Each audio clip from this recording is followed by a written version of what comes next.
Good morning mga marikoy ko. Ay umuulan. Yung mga alaga ko. Umuulan. Kuha lang tayo ng kalamansi at yung aking bunso humihiling na mag-ano daw ako. Kalamansi juice. Babaonin niya sa school. Ayun, ang lalaki. Ang lalaki ng kalamansi. Mga marikoy ko. It's malaki ang kalamansi. Marami dito sa baba. Dito na lang ako sa baba kuha. Ayan o. So pagka kami nag-ano lang ng kalamansi, pitas lang kami. Yung kailangan lang para hindi siya nahihinog. Kasi pagka nagpitas ka ng marami, di ba? Natetenga, sayang mahihinog lang. So kuha lang kami ng kailangan. Oo. Malalaki na to. Lalaki na niya mga marikoy ko. So talagang pwede na. Pwede na siya. Kasi nung mga nagdaang buwan, hindi pa ganun kalaki. Eh ngayon talagang malalaki na siya.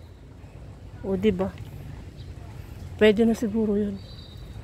Ano pa tayo ng extra kasi mahilig sa sausawan, yung sa toyo. O diba? Yung sa toyo. Yan pa dito. Piliin ko lang yung malalaki lang. Yung kumbaga mga magugulang na. Umuulan mga marikoy ko. Hindi na ako magdidilig kasi natuyo-tuyo na nga yung ibang halaman ko sa paso. Since umuulan. Ayan, malaki. Ang laki. Ang laki niyan. Oh, nandun sa tuktok ang lalaki. Ang lalaki. So, okay na yan. Pang lang. Panglagay doon sa tumbler niya. Sa lagayan ng tubig. Eh, nakakalimutan ko. Lagi ako niyayaw-yawan. So, okay na siguro to. Saan pa ba? Nasa tuk-tuk-tuk. Parang ang taas eh. No? Hindi naman mataas.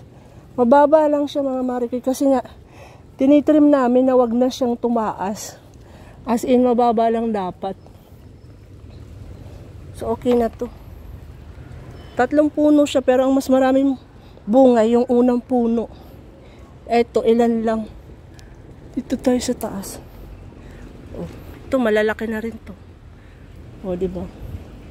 Yung pangatlong puno, di ko alam kung... meron din. Ito, kumamunga. Banlalaki talaga. Ewan kung bakit. Na hindi siya pansinin, pero kumamunga. Mas malalaki. Dito talaga ang malalaki niyang bunga. Ito, ang laki na ito. Malalaki siya. Ayan. Silalim. Hindi siya ganun ka dami kung bumunga, pero manlalaki.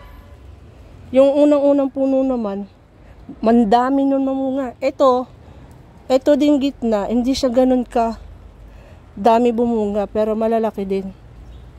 Ito hindi siya ganun bumunga ng marami. Pansinin kasi yung unahan itong unang puno, pansinin siya. So, kaya yun ang lagi na bumunga ng marami.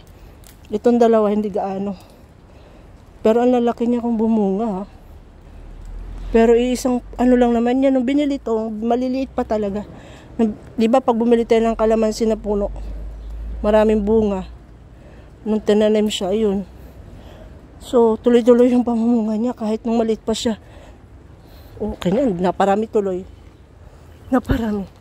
Diba? O, ayan lang mga marikoy ko. Bye! Pa-like and share po. Thank you! Tuwan-tuwa na yung bunso ko. Tuwan-tuwa na yun. Tatawag na.